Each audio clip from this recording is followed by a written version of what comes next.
নমস্কাৰ বন্ধু বান্ধৱীসকল, এই মুহূৰ্তত আপোনালোকলৈ লৈ আহিছোঁ এটি গুৰুত্বপূৰ্ণ ভিডিঅ'। বন্ধুসকল, এই ভিডিঅ'টোৰ জৰিয়তে আপোনালোকক অৰুণোদয় আঁচনিৰ বাবে দুটাকৈ ডাঙৰ খবৰ জনাব যত্ন কৰিম। অৰুণোদয় আঁচনিৰ বাবে ভাল বেয়া দুটা খবৰ আছে এই ভিডিঅ'টোত। 10 জানুৱাৰীত আপুনি অৰুণোদয় আঁচনিৰ নামত লাভ কৰিব পাৰে 1400 টকা। এই সংক্ৰান্তত কিছু তথ্য আপোনালোকক জনোৱাৰ উপৰিও ভেৰিফিকেশ্যন হোৱাসকলৰ একাউণ্টত এইবাৰ অৰুণোদয়ৰ ধন আহিব নে নাহিব এই সংক্ৰান্ততো গুৰুত্বপূৰ্ণ কিছু তথ্য জনাব যত্ন কৰিম। মূল ভিডিঅ'টোলৈ যোৱাৰ আগতে আপোনালোকলৈ সৰু এটা ৰিকুৱেষ্ট, এনেধৰণৰ ভিডিঅ'বোৰ নিতৌ পাবলৈ চেনেলটোলৈ নতুন আহিলে চেনেলটো ছাবস্ক্ৰাইব কৰি ল'ব। লগতে ভিডিঅ'টো যদি ফেচবুকত চাইছে পেজটোত এটি ফ'ল' দিব, ভিডিঅ'টো বন্ধু বান্ধৱীলৈ শ্বেয়াৰ কৰি দিব। আহক বন্ধুসকল, আমি মূল ভিডিঅ'টোলৈ আগবাঢ়িছোঁ। অৰুণোদয় আঁচনিৰ বাবে এটা ভাল খবৰ। 10 জানুৱাৰীত অৰুণোদয় আঁচনিৰ ধন 1250 টকাৰ ঠাইত 1400 টকা লাভ কৰিব পাৰে।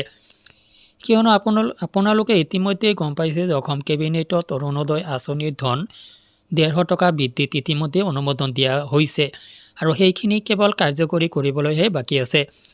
আৰু নতুন বৰ্ষৰ প্ৰথমটো কিস্তি অৰুণোদয়ৰ হিতাধিকাৰী হিচাপে আপুনি 1400 টকা লাভ কৰিব পাৰে।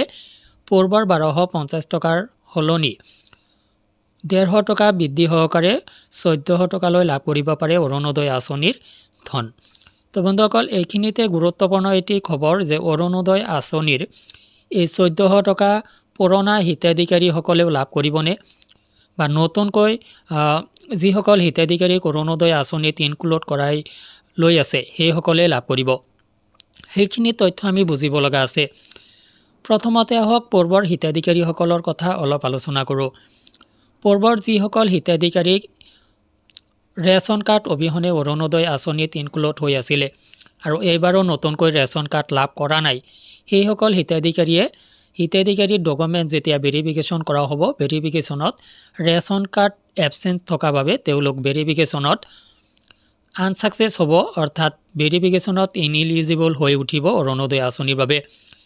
যাৰ কাৰণে এইসকল হিতাধিকাৰীয়ে 10 জানুৱাৰীত অৰুণোদয় আঁচনিৰ ধন লাভ নকৰিব পাৰে। কিন্তু বন্ধুসকল, এই প্ৰক্ৰিয়া যদি থাৰ্ড ফেজৰ কাম 10 জানুৱাৰীৰ আগতে সমাপন হয় তেতিয়াহে এই কামখিনি হ'ব, তেওঁলোকে ধনখিনি লাভ নকৰিব। কিন্তু যদি 10 জানুৱাৰীৰ পূৰ্বে থাৰ্ড ফেজৰ কাম সম্পূৰ্ণ হৈ নুঠে তেতিয়াহ'লে পূৰ্বৰ সকলো হিতাধিকাৰীয়ে অৰুণোদয় আঁচনিৰ ধন 1400 টকালৈ লাভ কৰিব পাৰে। তো এইখিনিতে আহক যে নতুন যিসকল হিতাধিকাৰী হ'ব তেওঁলোকে 10 জানুৱাৰীত 1400 টকা লাভ কৰিবনে, অৰ্থাৎ তেওঁলোকে প্ৰথমটো কিস্তি অৰুণোদয় আঁচনিৰ 10 জানুৱাৰী তাৰিখে লাভ কৰিবনে। অসম চৰকাৰে পূৰ্বে কৰা ঘোষণা অনুসৰি নতুন পুৰণা সকলো হিতাধিকাৰীয়ে 10 জানুৱাৰীৰ পৰা অৰুণোদয় আঁচনিৰ ধন পোৱা আৰম্ভ কৰিব বুলি কৈছিলে। তো সেই অনুপাতে অৰুণোদয় আঁচনিৰ প্ৰক্ৰিয়া এই ভিডিঅ' ৰেকৰ্ডিং কৰা সময়লৈকে অৰুণোদয় আঁচনিৰ 10 জানুৱাৰীলৈ মাত্ৰ 10-11টা দিন বাকী আছে। এই 10-11 দিনৰ ভিতৰত এই সম্পূৰ্ণ প্ৰক্ৰিয়া জানো অসম চৰকাৰে সমাপন কৰিব পাৰিব, এয়া কিন্তু এক প্ৰশ্নৰ উদক চিন হৈ আছে। তো যাৰ কাৰণে নতুনকৈ যিসকল হিতাধিকাৰী অৰুণোদয় আঁচনিত ইনক্লুড হ'ব তেওঁলোকে 10 জানুৱাৰীত অৰুণোদয় আঁচনিৰ প্ৰথমটো কিস্তি লাভ নকৰিব পাৰে। কিন্তু যদি চৰকাৰে এইখিনি সময়ৰ ভিতৰতে এই কামখিনি সমাপন কৰিব পাৰে, সম্পূৰ্ণ প্ৰচেছ যদি সমাপন কৰিব পাৰে, তেতিয়াহ'লে অৱশ্যে নতুন পুৰণা সকলো হিতাধিকাৰীয়ে 10 জানুৱাৰীত 1400 টকা লাভ কৰিব। কিন্তু যদি কাৰ্যখিনি সমাপন হৈ যায় তেতিয়াহ'লে পুৰণা বহু হিতাধিকাৰী এই সুবিধাৰ পৰা বাদ পৰিব।